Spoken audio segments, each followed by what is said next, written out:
Pessoal de João Pessoa, um grande abraço. Sensei Jacaré, um grande abraço. E... Sensei Ednanci, que satisfação.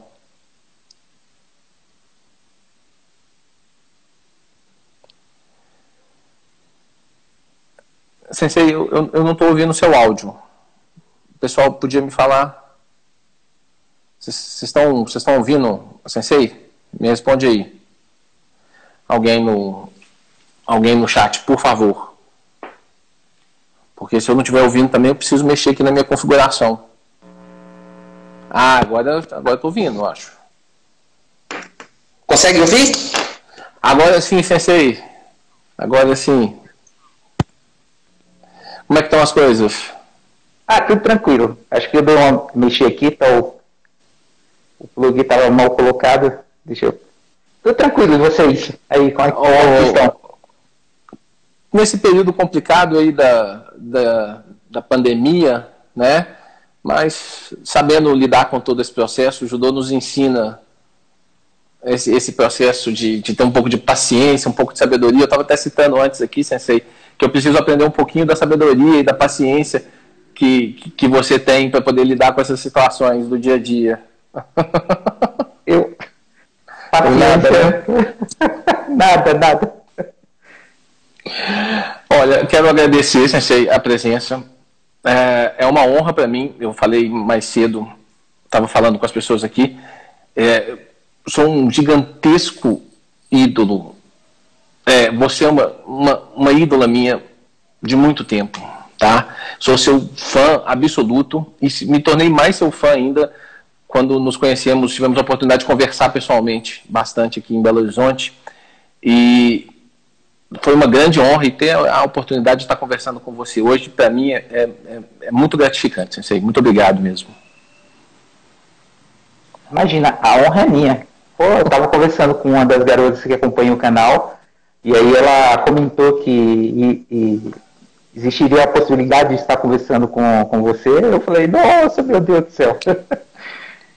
Mas é isso aí, para mim é uma honra enorme poder estar aqui com você e com todos que estão acompanhando aí, para poder bater um papo legal aí nesses dias de estresse, né?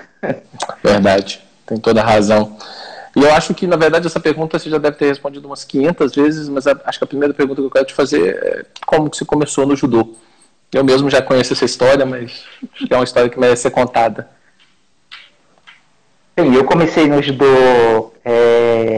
em Campina Grande e comecei a treinar judô com 14 para 15 anos de idade. E meu primeiro clube foi o Sesc da Paraíba.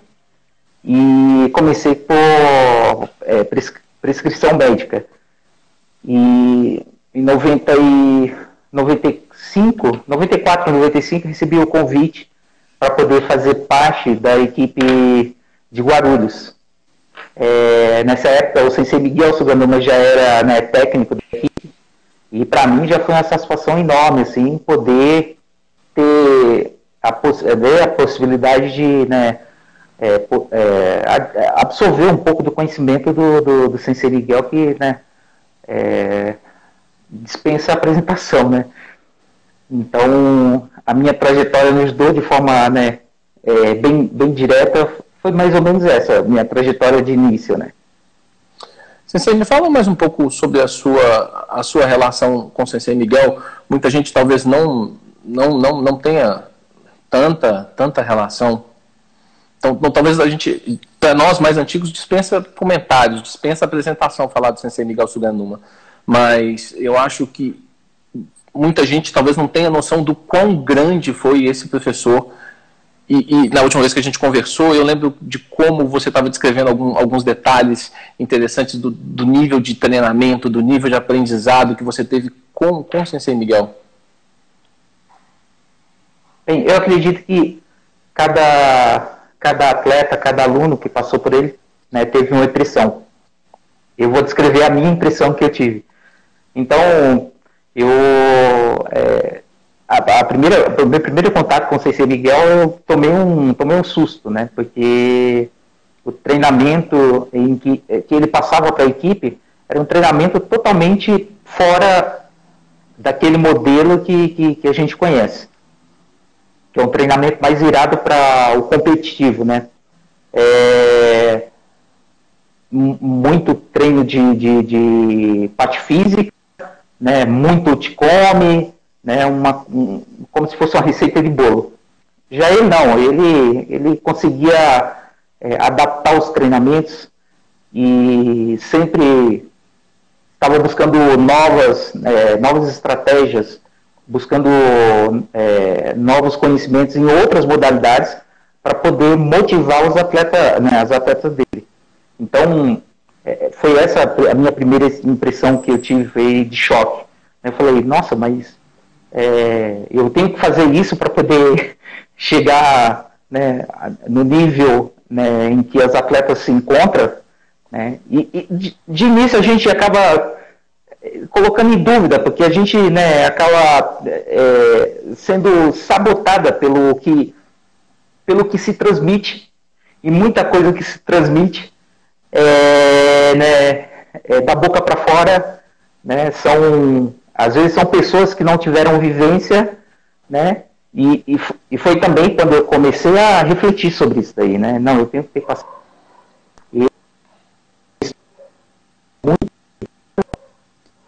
Ele com atletas da seleção também é enorme, então eu tenho que observar aqui e tentar absorver o máximo que eu... E graças a Deus a gente conseguiu, né, assim, tipo, dar continuidade ao trabalho, né, o trabalho deu mais que certo, e não só dentro do tatame, mas fora do tatame também, porque o Sensei Miguel, antes de ser técnico, sensei, ele também era psicólogo, ele era massagista, fisioterapeuta, era pai, era mãe, né? Ele sempre teve um grande carinho com os atletas dele, não só com a equipe principal, mas também com os atletas que estavam ali em volta. Bacana, bacana. Esse é um professor impressionante, um dos meus, talvez uma das minhas melhores resenhas que eu já tive no judô, foi num evento que a gente estava, inclusive do nosso amigo meu e seu, Sensei Kleber, da Liga Paulista de Lutas Associadas, que até entrou aí, um grande abraço, Sensei Kleber. Eu estava num evento da LPLA, em São Paulo, e eu e o Sensei Suganuma estávamos lá, e teve um momento do evento que eles começaram a tratar de assuntos da administração da Liga, e nem eu nem ele estávamos ligados diretamente nisso aí, e aí nós começamos a conversar, e foi, eu acho que, honestamente, acho que foi a melhor resenha que eu já tive no judô na vida. A melhor conversa. Eu aprendi judô ali mais do que se eu tivesse feito vários treinos consecutivos. O Sensei Miguel é um homem sensacional, e é bom a gente estar falando sobre ele um pouco aqui. Mas todos nós temos um grande parceiro de treino, né, Sensei? Quem que você acha que foi seu parceiro de judô, assim, ou sua parceira do judô, que era sua companheira, que te motivava? A gente sempre tem aquele, né, aquele que é mais levinho que você, né, o que consegue se projetar melhor, né, aí você pega um carinho, consegue fazer uma boa base para você fazer o seu Ticome, né, então você acaba se cruzando. E realmente, em todas as equipes que eu passei, sempre tive, né, aquela pessoa que você chega no dojo, aí você olha, o Ticome, né, Randori, Nagiai, aí você sempre, né, escala aquele parceiro. Então, assim, tipo, de nome assim, eu não lembro, eu sempre tive, né, os meus parceiros, e sempre procurei também valorizá-los também, né. Então, uma troca, né, Sensei, uma troca. Também eu sou bem consciente, e era quando atleta bem consciente disso, porque quando você quer um bom ambiente para você, de trabalho, né, de estudo, você tem que motivar aquelas pessoas que estão à sua volta, porque não adianta só você estar numa, né, que eles falam, né, a molecada fala muito hoje, good vibe, né, só você está surfando na good vibe e, né, aquelas pessoas ali do lado, todo mundo chateado. Então eu sempre tentei motivá-los para poder, né, crescermos juntos. Sem dúvida. Agora, É interessante, né, porque essa figura simpática e agradável que estamos conversando aqui, que todos nós estamos tendo a oportunidade de conviver, Sensei Ednancy, eu estava comentando antes, Sensei, que quando a gente assiste, por exemplo, aquela luta da final do Pan-Americano, sua com a Laborde, todo mundo deve falar dessa luta, que é uma luta muito marcante, muito aqui no Brasil, aqui no Rio de Janeiro, em 2007, e você olha para aquela cara fechada daquela pessoa, aquela pessoa séria, aquele foco, aquela firmeza no olhar, às vezes nem parece que é a pessoa que eu estou conversando agora, que é dessa humildade, dessa simpatia impressionante, assim. E quem que foi a sua principal adversária? Não posso falar nem rival, porque o adversário nos faz crescer a todo momento. Foi a Laborde mesmo? Vai de encontro, né, com a outra pergunta que você me fez sobre parceria de treino, né? A gente sempre tem alguém que nos motiva. Lá fora, né, era a Laborde, né, os atletas lá do Japão, os atletas da França, né, os atletas da minha categoria forte, porque não existe aquela, né, que raramente se encontra um atleta do nível do Ted Hernay, do Ono, em que você olha e você, né, vê os outros muito distante dele. Então isso aí é raro, como aconteceu com a Tamura, né, o Yamashita, né? Então, no cenário internacional eu sempre tive, né, as minhas adversárias como motivação principal. Aqui no Brasil a mesma coisa. Atletas como Claudirene César, né, Rosângela Conceição, mesmo a Vanishi, quando a gente lutava também na mesma categoria, Rosicléa Campos, quando a gente lutava na mesma categoria. Então eu tinha essas atletas aí como, né, o meu calo, né? Era o que me empurrava da cama de manhã para poder ir treinar, né? É o que me friava também para poder não exceder na alimentação, não exceder nas coisas boas da vida, como pegar um cinema, né? Pegar uma baladinha com os amigos. Infelizmente essa é a vida dos atletas que competem em nível de alto rendimento, né? Você tem que se privar de muita coisa. Então, todas as atletas sempre me forçaram a querer estar na frente, a sempre dar o meu melhor, né? E, né, voltando lá, o Sensei Miguel, ele falava, né, que quando você está no treinamento, quando você está no dojo, quando você coloca o seu judogi, né, você tem que se desprender daquela pessoa em que você, né, em que as pessoas estão acostumadas a conviver. Porque muitas vezes a pessoa carinhosa, brincalhona, que faz palhaçada, que pega, né, o sobrinho, o filho, né, e brinca ali, está no momento descontraído, e ele falava, você tem que descaracterizar, você tem que desprender, você tem que criar uma segunda pessoa dentro do seu íntimo, né? Para que você tenha, né, esse espírito, né, ele falava o Bushido, na hora do Shiai, né? Então, chegava sempre, quando eu tive a oportunidade de, né, representar a seleção brasileira e chegar numa luta importante, não só luta disputando pódio, mas qualquer luta, realmente eu tinha isso daí, né, de descaracterizar a Ednancy, a Ednancy antes da transformação, né? A transformação agora eu lembrei do Banner, David Banner, não é da nossa época, isso daí é o nome antigo do Hulk. E aquela pessoa pacata, aquela pessoa, né, tranquila, e de repente ele se transformava naquela coisa, né? Então não sei se ele trabalhava muito isso daí, né? E eu tinha isso daí também nas minhas adversárias, né? A Laborde é uma delas, assim, uma pessoa meiga, mas que ela se transformava numa coisa e eu conseguia compreender tudo aquilo. Às vezes as atletas as minhas companheiras de categoria aqui do Brasil, que tiveram a oportunidade de lutar com ela, falavam assim, nossa, ela é muito grossa, ela é muito ignorante, mas eu conseguia compreender ela. Porque na hora do combate você tem que se desprender dessa outra pessoa do dia a dia, a pessoa meiga, a pessoa doce, né, e incorporar uma outra pessoa que é desprendida de qualquer coisa, e está em busca somente da vitória, né? Que, né, muitos professores hoje no judô não conseguem transmitir isso para os atletas que estão envolvidos no meio do Shiai, né? Esse espírito, né, de vida ou morte. Tudo bem que o que está em jogo é apenas uma vitória, apenas uma medalha, apenas uma... Mas lá no início, lá no começo de tudo, os judokas, né, eles quando colocavam o judogi e saíam para poder, né, defender o seu dojo, eles iam com esse sentimento de talvez não voltar para casa, né? Hoje em dia tem muito professor que não consegue transmitir essa ideia para o meio competitivo, né? Não para a vida toda, né? Perfeito, Sensei, você tem toda a razão. E é interessante como cada vez mais eu fico mais admirado não só com você, mas com o Sensei Miguel, como ele conseguia colocar aspectos filosóficos importantes do nosso esporte, da nossa arte marcial, e como é que ele conseguia fazer essa combinação com elementos de um esporte competitivo. Afinal, você chegou no altíssimo rendimento e utilizando esses valores filosóficos. É maravilhoso. Cada vez mais eu fico mais impressionado com o Sensei Miguel.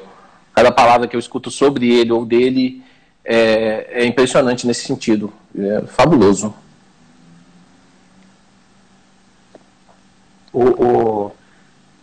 Outro sensei também, ele comentava muito, né? Inclusive, os momentos de descanso entre um exercício e o outro, ele utilizava sempre para, né, nos contar as histórias do tempo dele de atleta, do tempo dele, né, em que ele teve, né, no meio dos pioneiros do judô paulista, né? E ele comentava muito sobre o Shiozawa, né, que ele tinha muito isso daí, do Sensei Ishii também, né, e parece até clichê, a gente acha que é clichê, mas aí ele falava assim pra gente, hoje o judô não é a mesma coisa que antes, hoje os atletas, né, eles não treinam, eles não têm o judô neles, né, eles colocam o judogi, né, fazem, né, rei, mas eles não conseguem entender o que eles praticam. E hoje, depois que, né, eu desacelerei, agora eu estou, né, tendo mais tempo para pegar, né, uma outra linha, né, que é mais de estudar, de ter contato, né, como eu estou tendo aqui com você, de trocar ideia com senseis mais, né, que estudam mais, o Sensei Kleber também, quando a gente senta para poder conversar, a gente conversa muito sobre judô. Eu consigo compreender o que o Sensei, né, Miguel Suganuma, né, tentava transmitir para a gente, né, sobre a diferença do judô do tempo dele para o judô da atualidade. E não é nenhuma crítica dizendo que o judô deles, né, era muito mais forte fisicamente ou tecnicamente, e atualmente não. A questão é mais virada para né, esse tema, né, para esse assunto que você levantou aí, da filosofia, de entender o judô de fato, né, de você, né, conseguir implantar dentro do seu judô competitivo, né, aspectos filosóficos que foi utilizado pelo, né, Sugata Sanshiro, né, e tantos outros, né, que defenderam essa arte aí que a gente pratica hoje. Muito bacana, muito bacana. E olha a presença ilustre que temos na live, que está mandando um abraço para você. Nossa querida Rochelle Nunes, atleta do peso pesado. Nossa, tive a oportunidade de treinar com a Rochelle, de competir também. Fiquei muito, mas muito feliz aqui em casa. O pessoal ficou até assustado com os gritos que eu dei aqui, né, com a participação dela, né, no Mundial, né, lá no Japão. Né, um atleta que teve, eu acho que ela, né, um atleta, não um atleta, um atleta, uma pessoa assim que é muito forte para tomar a decisão que ela tomou, que né, abrir mão de fato assim da família, né, vamos dizer assim, da boa vida que tinha aqui no Brasil, né, no sentido de ter pai, ter mãe, ter amigos, né, ter a língua, né, com a facilidade da língua para poder, né, ir representar um outro país e fazer isso aí com maestria, né? Ela realmente parabéns. Inclusive já teve até um grande resultado, né? Recentemente, né? Exato. Nesse torneio importante que ela disputou aí, ela conseguiu uma medalha de bronze, se eu não me engano, né? E então você vê. E é uma categoria muito difícil no Brasil, né? Vamos combinar. Tem a Beatriz, tem a Maria, a Suelen. É uma categoria muito difícil. Então a Rochelle é só mais uma das grandes atletas que o Brasil produziu dessa categoria. E com certeza ela está até comentando que é sua fã. E aí eu quero levantar um ponto muito importante, Edna. Eu acho que você ajudou a formar uma série de grandes judocas pelo Brasil. Eu acho que é um mérito que eu já tentei falar com você muitas vezes, e você sempre vai falar comigo assim, mas tem a Soraya, teve outras pessoas antes de mim. Eu acho que tiveram várias pessoas. Pode falar. Você vai falar da Soraya André, você pode falar, que ela é uma excelente judoca também. Pode falar. De fato, antes da Ednancy, vieram as pioneiras, de fato, né? Não só a Sensei Soraya André, que eu falo muito porque tenho um contato, né, tenho mais contato com ela, a gente conversa, ela é uma das senseis que acompanha o trabalho que é desenvolvido em Santo André, né? Então a gente conversa muito, mas a Sensei Soraya, né, Tainei Shi, né, quem mais eu posso? A Mônica Gelucci, né? Então foram pessoas que motivaram essa minha geração, né, que é a Rosângela, né, Conceição, né, que também hoje trabalha fora do país, né, só que com o jiu-jitsu, mas tinha um judô de excelente qualidade e conseguiu, né, levar as técnicas da estratégia olímpica e conseguiu, né, alcançar feitos nunca antes ali dentro daquela modalidade. Né? E aí partiu para o jiu-jitsu também, agora, né, ensina jiu-jitsu, acho que, se não me engano, em Abu Dhabi, né? Acho que sim. E né, a Vanishi também, então essa geração que eu comento tanto, né, foi que realmente deu uma base, né, pavimentou, abriu caminho, né, com o facão ali, derrubando a mata, para que viesse, né, essas atletas para poder marcar território e agora, né, fazer com que o país alcance esse nível, né, de trabalho que é, né, abrir mão de um atleta como do nível da Rochelle, né, porque realmente existem outras grandes atletas, como mesmo você, né, citou aqui. É uma categoria muito difícil, realmente o peso pesado feminino no Brasil é muito difícil, é um altíssimo nível, isso sem dúvida nenhuma, né? Mas eu estou vendo as pessoas comentando aqui e é uma grande verdade, viu, Sensei? Você é um gigantesco exemplo de humildade, tá? Eu acho que é bom a gente falar para as pessoas que talvez não saibam, mas você foi uma gigantesca atleta. Eu acho que, pelo até aquilo que você comentou mais cedo, você comentou sobre o nível, porque era uma categoria muito dividida, muito equilibrada. Eu tenho a impressão de que até a história foi até um pouco injusta com você, porque você tinha que ter tido mais resultados, pelo tanto que você era boa judoca.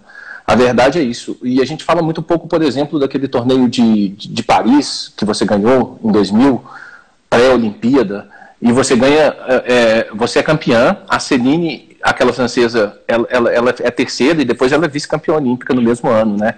Então eu acho que às vezes parece que você não deu, assim, não é sorte, né? Não posso falar isso, mas você ficou marcado por 2 títulos pan-americanos gigantes, importantes, em cima de uma atleta que foi campeã mundial, inclusive. Mas eu acho que você tinha que ter tido mais chances, mais oportunidades, pelo tanto de judô que você sabia e praticava, pelas tantas vezes que você reinventou o seu próprio judô, que é uma história bacana de você contar, inclusive. Mas essa humildade que você transparece o tempo todo, sabe, é impressionante. Mas você foi uma atleta, você se reinventou muitas vezes. E você é uma prova da resiliência do que é o judô. Eu acho que o que faltou, não só para mim, mas para minha geração, né? Eu acho que foi estrutura. A gente tinha muita pouca estrutura. nós tínhamos pessoas competentes ao nosso lado, nossos técnicos, né, nos orientando, nos conscientizando sobre a importância de se guardar, de, né, ter uma boa alimentação, né, de ter uma vida regrada, de buscar sempre, né, o melhor resultado. Mas quando chegávamos à equipe principal, a seleção brasileira, muitas vezes, né, eu vi muitas atletas, né, de excelente nível técnico e físico melhor do que o meu, se perder pelo caminho porque tinha que enfiar a mão no bolso e, né, arrancar $3.500 para poder, uma situação que não era, né, econômica do país, uma situação econômica do Brasil não era agradável, para poder representar o seu próprio país, né? Isso daí não era só, né, não era uma realidade que atingia somente o judô, atingia outras modalidades também, né? Então, você comentou sobre essa questão da Celine, né? E isso daí fica bem caracterizado no sentido de quando o atleta tem uma boa estrutura, tranquilidade para poder desenvolver um bom trabalho, ele consegue, né, transformar um resultado negativo na competição, né, passada, um resultado super positivo, né? Nós tivemos a oportunidade de conhecer o centro de treinamento olímpico lá na França, né? E ficamos lá, acho que durante 2 semanas e, nossa, eu achei magnífico. Nós não tínhamos uma estrutura daquela no nosso país. E acho que nem mesmo as modalidades que já estavam falando isso aqui dentro do Brasil tinha algo daquele nível. Então, assim, tipo, eu consigo compreender, né, hoje em dia e consigo, né, absorver, né, essa questão de não ter ido mais longe na minha carreira de atleta, né, dos resultados, por conta desse lado, né, da estrutura, né, da falta de tranquilidade, de você se preparar para a competição sem saber se realmente você iria, né. Aliás, isso daí aconteceu, né, aconteceu muito no meu início, né, lá na Paraíba, né, quando o meu primeiro sensei me acompanhava, né, o Roberto Fialho, foi o que me apresentou o judô, né. Nós treinávamos com essa incerteza, né. E a primeira competição internacional que eu participei, que foi em 94, nós fomos praticamente mendigar uma passagem para poder representar não só a cidade, o estado e o país, né, uma passagem para um país que não era muito distante, né, um valor que era, né, um valor assim, insignificante, né, para a entidade, né, para a instituição. Então isso aí atrapalhou a carreira, não só a minha carreira, mas a carreira de muitos atletas, né. Esses atletas aí, por isso que eu costumo bater nessa tecla. O pessoal comenta, né, Dinassi, né, trabalhou bastante, né, trouxe resultados, né, motivou muita gente, mas eu gosto de bater na tecla dessas atletas que vieram antes de mim. Tudo bem que tinham, né, uma estrutura, né, né, que dava condições, pelo menos, delas treinarem, mas num ambiente totalmente hostil, né, uma época totalmente hostil, né, em que as mulheres eram proibidas de praticarem artes marciais. Então, por isso que eu considero, assim, tipo, Soraya André, a Sensei Solange Pessoa, né, grandes nomes da nossa modalidade, que foram pessoas que realmente, né, amaram aquilo que fazia e foram pessoas que se submeteram a coisas para poder representar o nosso país.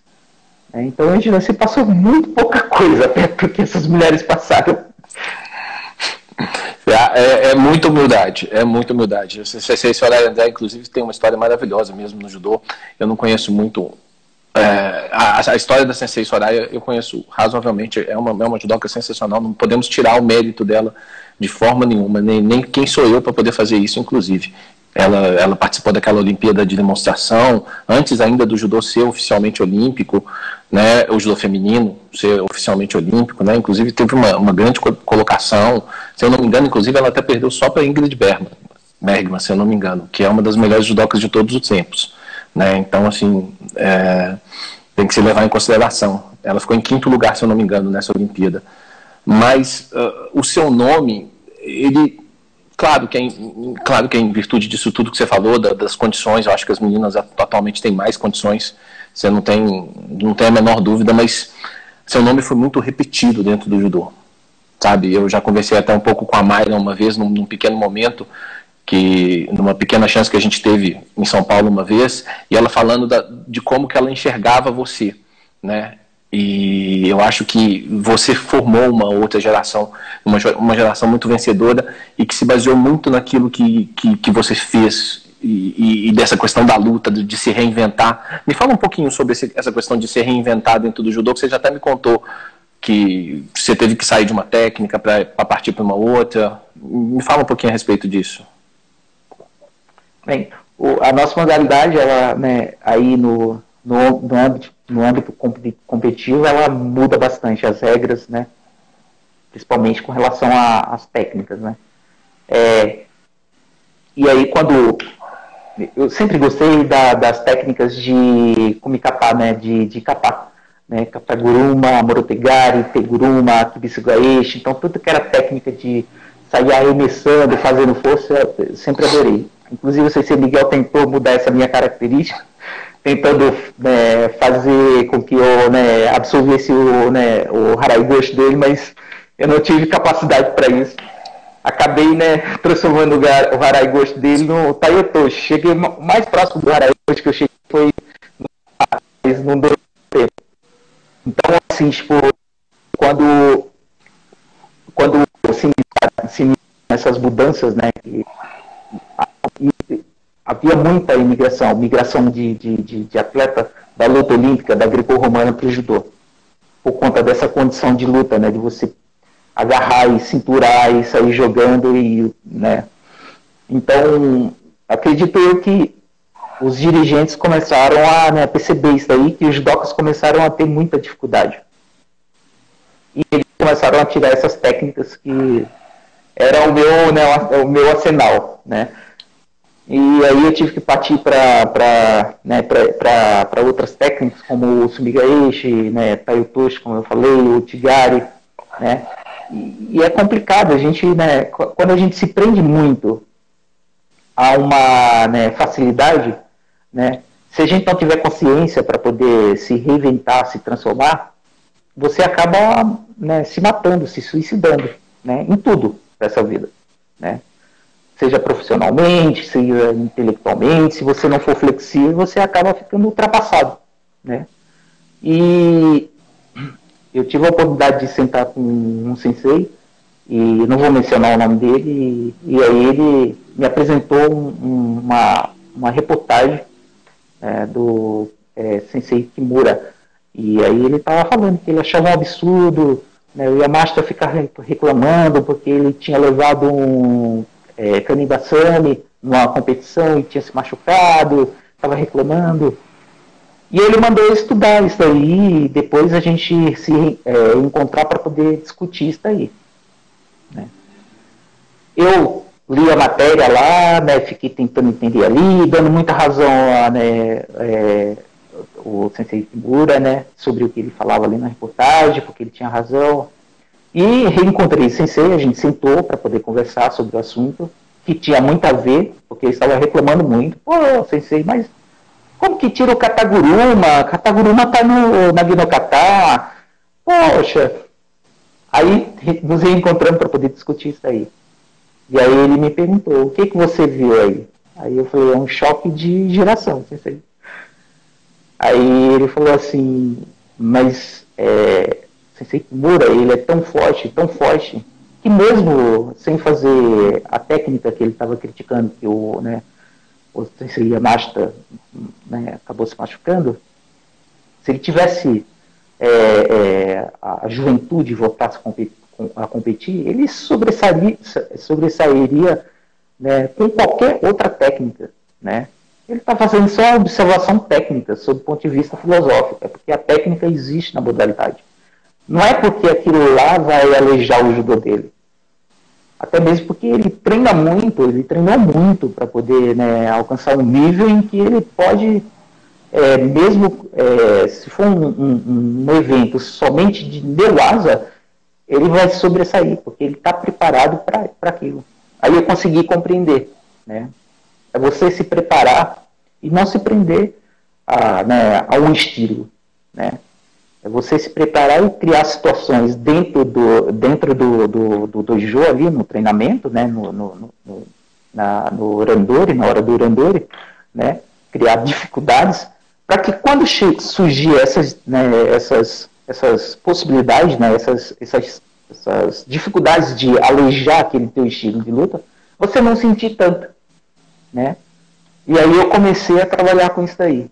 E acho que eu cresci muito depois dessa conversa aí, porque eu comecei também a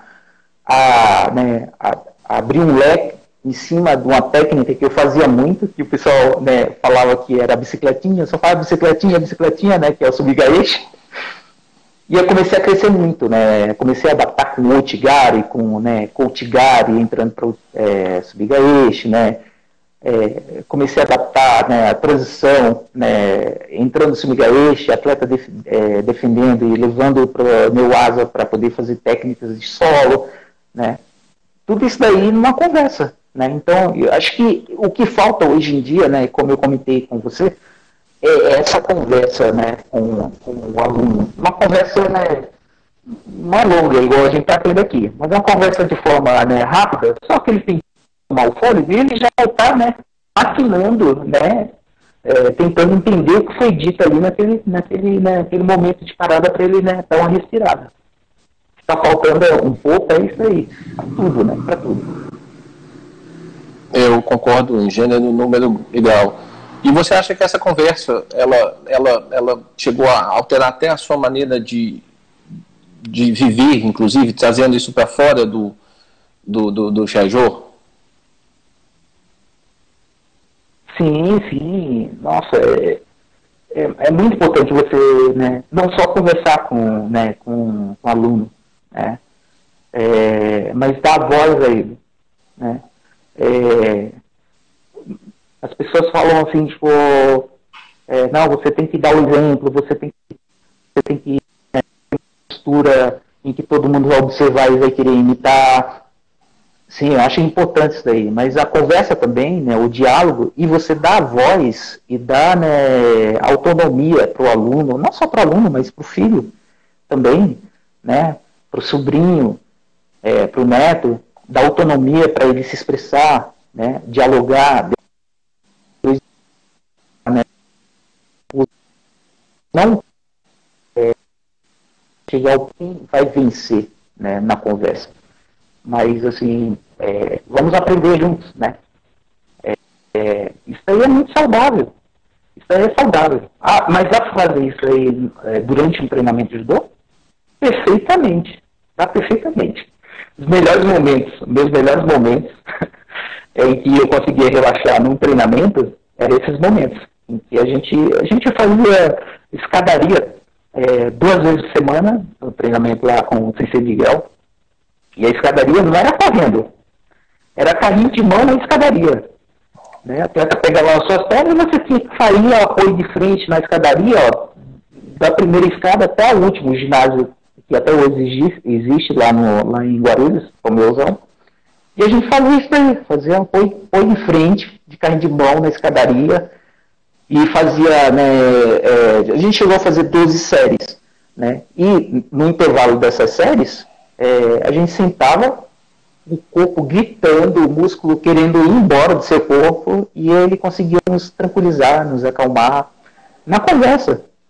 Você entender, ó, isso aí que vocês estão fazendo vai, né, fortalecer vocês, mas vocês têm que saber transmitir esse movimento e essa força que vocês estão fazendo para o judô, né? Vocês têm que mentalizar de que forma vocês vão utilizar esse movimento, Porque realmente é isso. Não adianta você mandar o atleta fazer um agachamento com 200 quilos nas costas e falar assim, você tem que levantar isso aí 10 vezes, série de 4, e beleza. Ele vai fazer isso aí e pronto, ele vai achar que o trabalho dele, né, tá feito. Mas ele não vai conseguir transferir esse treinamento pesadíssimo para um combate de judô. Né? Você tem que conversar, ele também tem que refletir, tem que entender e ter a consciência corporal de como que ele vai aplicar aquela força que ele está executando ali naquele agachamento, que é um movimento, né, fechado, que não tem interferência. Eu acho o judô magnífico por conta disso, porque além de você carregar o peso do teu corpo, você tem que, né, tracionar, né, o peso do corpo de outra pessoa, né, e, né, e toda a fúria dela, né, dentro de um combate, né, um combate ali em que você está perdendo ali de vazar e está faltando, né, 10 segundos para o final da luta, é isso aí que acontece. Você vira um bicho, né? E você tem que ter força física e tem que ter muita inteligência, né, para poder inverter o resultado. Então, a conversa, ela serve para isso. Dentro de ginásio, de musculação, em cima do tatame, né, ela serve dessa forma. Muitas vezes de forma informal, né, e outras vezes formalmente, né, com uma visão mais técnica. Né. Então é importante esse tipo de conversa, porque o atleta acaba levando isso daí também para a vida. É sensacional, Sensei. Parabéns por essa explicação, e eu acho que isso reflete muito do que acho que nós todos queremos ver no judô. Eu gosto muito de ver judô competição, adoro ver as competições de judô, sou um grande fã desde cedo, acho a parte da competição muito importante, mas a gente quer ver um pouco dessa filosofia, do caminho do judô, e eu acho que você explanou exatamente isso na hora que você deu o exemplo. Tá, não adianta colocar 200 quilos nas costas do cara e mandar ele repetir aquilo ali várias vezes, sem que ele consiga fazer a transferência daquilo ali para a prática dele lá na luta. Eu acho que hoje, quando a gente fala de aprendizado na vida, no geral, as pessoas olham muito para o objetivo. E até o significado da palavra judô nos mostra que Jigoro Kano queria justo o contrário. Ele queria que nós entendêssemos o caminho. Por que eu estou carregando esses 200 quilos aqui agora? Para poder... para ter mais eficiência, para conseguir um melhor resultado. Como? Eu preciso entender isso. E vindo de alguém que estava num altíssimo rendimento como você, é importante. Acho que eu não sei, eu não tenho contato com os atletas nesse nível, os atletas mais atuais, mas seria importante que eles entendessem tudo isso. Eu acho que você tem toda a razão. Fabuloso a explanação. Muitíssimo obrigado, mais uma vez, por nos preencher de conhecimento, Sensei. Imagina. Obrigado a vocês aí pela oportunidade. Deixa eu perguntar mais uma outra coisa, antes da gente terminar. Eu quero saber o que você acha que foi mais importante que você conseguiu transferir do dojo para a sua vida? O mais importante que eu consegui ou construí para a minha vida? Que você construiu para a sua vida. Ah, tá. Eu acho que essa consciência, né? O judô, né, me ofereceu isso, me possibilitou, né, me facilitou isso. Ter contato com outras pessoas e não ver somente o judô como um esporte competitivo, mas uma ponte para poder, né, conversar com pessoas, discutir sobre assuntos, né, ver, né, opiniões, né, de um outro ponto de vista, né, conhecer culturas, né. Então, o judô, ele, né, me proporcionou isso daí e transformou muito a minha vida. Esses dias eu recebi uma crítica lá no meu Facebook, em que eu posto muita coisa sobre política, e são coisas minhas, não tem nada a ver com, né, com A ou B, são, né, opiniões minhas.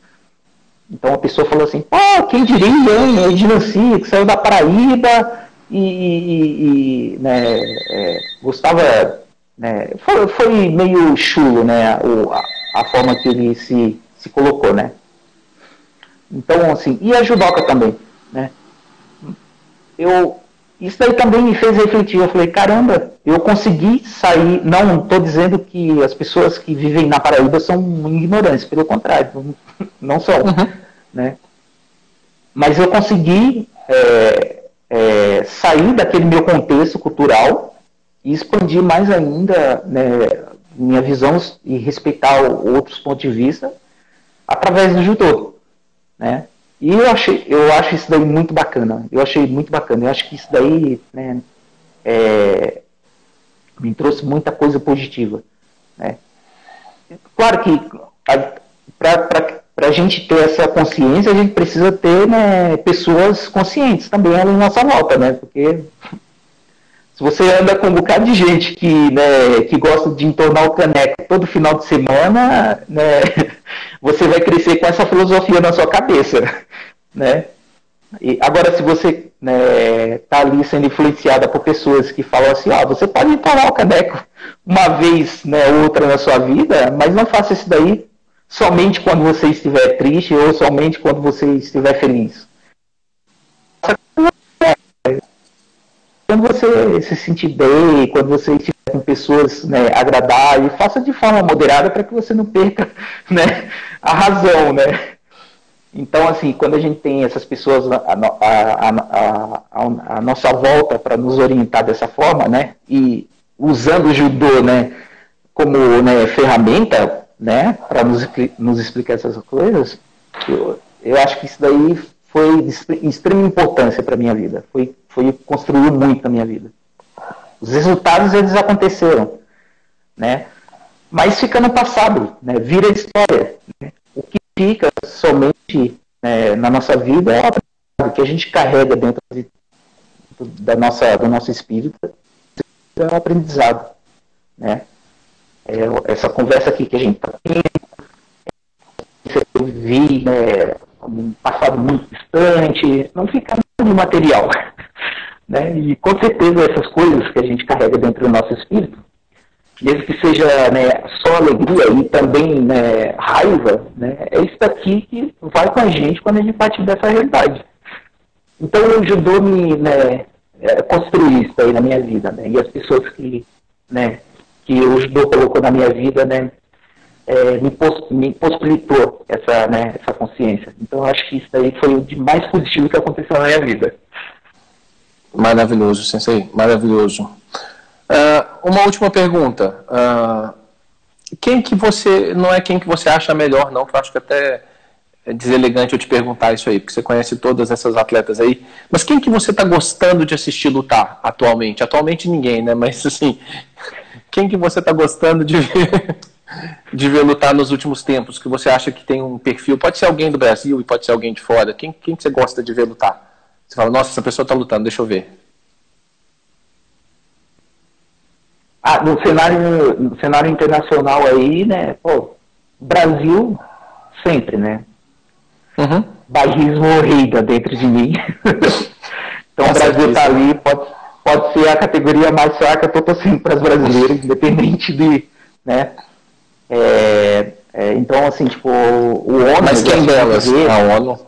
Uhum. O ONU, né, no cenário ali no Japão, eu gosto de ver o ONU lutando. Na Itália tem o Fábio, né? Fábio Basile. Isso, a garra dele me impressiona. A técnica não me impressiona, mas a garra dele, né, a emoção que ele coloca na hora, isso daí me impressiona. Né? Aqui no Brasil, a Mayra, a Pimentinha, né? Gosto muito da Pimenta. Então, assim, tipo, acompanho esse pessoal, né, o pessoal da seleção principal, eu acompanho sempre que eu tenho a oportunidade, estou pesquisando ali para saber como está, né, a preparação, como que está a motivação, né. Acompanho também o trabalho que é desenvolvido, a parte técnica também, para ver, né, qual que é o entrosamento do atleta com os técnicos, não só da seleção, mas os técnicos, né, da academia. Eu fico observando ali, não o resultado em si, mas o comportamento. A gente consegue captar muita coisa, né, no gesto, né, no gesto que o atleta, né, transmite durante o combate e mesmo depois do combate. Né. Então eu estou vendo que a nossa equipe está num caminho bom. isso aí é bacana para a nossa modalidade, porque desmotiva bastante. Motiva a molecada que está aí treinando, né, que está almejando aí alçar voos maiores, né, motiva também os professores a desenvolver um bom trabalho, né, mas isso daí também me causa uma preocupação, aí, como eu falei lá no início da conversa, né, existe alguns professores dentro da nossa modalidade que eles acabam não tendo tanta consciência com relação, né, ao momento em que o atleta deve ser introduzido no meio competitivo. Estão tornando muito precoce essa realidade na vida das nossas crianças. E aí nossas crianças, quando atingem os 11, 12 anos de idade, já não querem mais, já estão cansadas, né? São crianças que...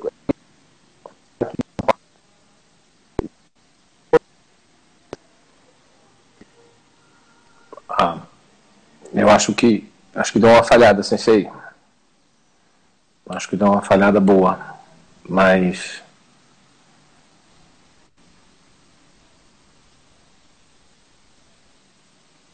Sensei, tá por aí? Tô. Agora, acho que voltou mais ou menos ao normal. Pode falar. Eu vou te incomodar, já vou te avisar, ao vivo, inclusive, que eu vou te incomodar depois no seu WhatsApp, tá? Para poder te perguntar um pouco mais sobre esse assunto que me interessou bastante, com essa maneira de enxergar a relação técnico e atleta. Eu vou te perguntar depois no particular sobre isso, porque é um assunto que daria uma live inteira, inclusive. Mas acho que já estamos chegando no nosso finalzinho. E quero agradecer primeiro a presença de todo mundo que teve aí, muita gente teve na nossa live. Claro, devia ter muito mais, inclusive, porque a Ednancy merece. Devia ter o dobro de pessoas aqui para poder ouvir a Ednancy falar, tá? Mas realmente teve bastante gente, muita gente. Teve muitos nomes aqui que foram falando aqui, a gente não conseguiu falar com todos, pessoal. Mas eu quero muito agradecer a presença de todos, agradecer muitíssimo a sua presença, Sensei Ednancy. Deixa um abraço para todo mundo. Um abraço a todos. Obrigado por terem paciência com a gente fala demais, mas espero que o papo tenha sido produtivo. Foi muito produtivo, Sensei. Muitíssimo obrigado mais uma vez por ter aceitado esse convite. E quando tudo isso passar, vamos tentar marcar um outro treinamento, pessoalmente? Vamos tentar. Com certeza. Encontrar? Um grandíssimo... Com certeza. Um carinho muito grande, uma satisfação. E foi super proveitoso. Quem não aproveitou é porque não sabe judô, infelizmente. A verdade é essa, não quero nem ficar criticando ninguém não, mas essa que é a verdade. Acho que todo mundo que ficou aí, a prova que tinha muita gente aí, é porque estava muito bom e todo mundo estava absorvendo bastante da sua experiência e da sua humildade, da sua postura como judoca. Obrigado mais uma vez. E um abraço a todo mundo, pessoal. Tudo de bom. Aguardo vocês lá no sábado, lá no canal do Judô Tatame. A gente vai falar sobre saúde mental no judô, que eu acho que é um tema bem bacana nesse momento. Como é que as nossas técnicas, a filosofia do judô pode nos ajudar nesse período complicado. Tá bom? Sensei, mais uma vez, muitíssimo obrigado mesmo. Foi uma honra para mim. Foi um dos melhores momentos da minha vida, inclusive. É isso, Sensei. Um abraço e obrigado mais uma vez pela oportunidade. Tudo de bom, gente. Até mais.